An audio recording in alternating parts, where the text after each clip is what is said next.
Buenos días a todos y bienvenidos a este nuevo episodio de La Voz del Mercado en el día de hoy, lunes 8 de junio.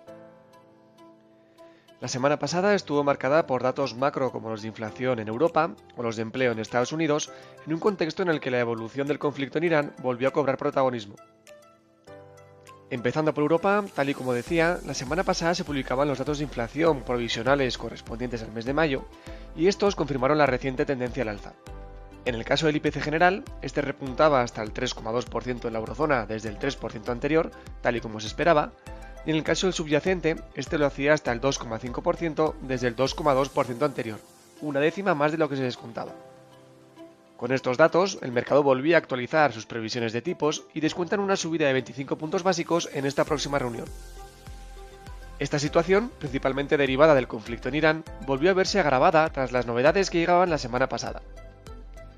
Y es que, en un contexto complejo en el que las negociaciones parecen no terminar y los episodios de escalada militar vuelven, los precios del petróleo volvieron a repuntar. En concreto, la semana pasada vimos cómo el Brent volvía a rozar los $100 el barril tras el aumento de la tensión con nuevos ataques en la región. Respecto a Estados Unidos, los datos que cobraron mayor importancia fueron los de empleo, con unas nóminas no agrícolas que mostraron una creación de empleo muy superior a la esperada y que confirmaban la fortaleza del mercado laboral. De esta forma, en Estados Unidos también se ajustaban las expectativas de tipos, favoreciendo un escenario de subidas. Y así, en un contexto de tensión geopolítica, un escenario que favorece las subidas de tipos y unas dudas que llegaban el viernes en torno al sector tecnológico tras las previsiones de Broadcom, la semana se saldó con caídas en Estados Unidos. El S&P 500 retrocedía un 2,59%, mientras que el Nasdaq lo hacía en un 4,53%, y en Europa, el Eurostoxx avanzaba un ligero 0,19%, mientras que el IBEX retrocedía un 0,10%. En renta fija, el movimiento fue claramente al alza, con esta actualización en las expectativas de subidas.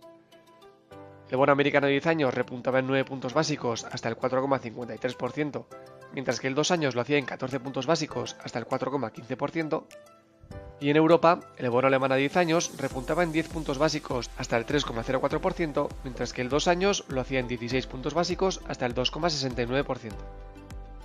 En resumen, ha sido una semana en la que las tensiones geopolíticas, el escenario de subidas y unas dudas que llegaban al sector tecnológico concluyeron con unos índices americanos claramente a la baja, mientras que los europeos, con ese menor componente tecnológico, se mantenían. Para esta próxima semana tendremos datos macro como los de inflación en Estados Unidos, en un contexto en el que tendremos la decisión de tipos del Banco Central Europeo y seguiremos pendientes de las novedades que puedan llegar sobre el conflicto. Y esto ha sido todo por hoy en este podcast elaborado por GES Cooperativo. Nos vemos la semana que viene.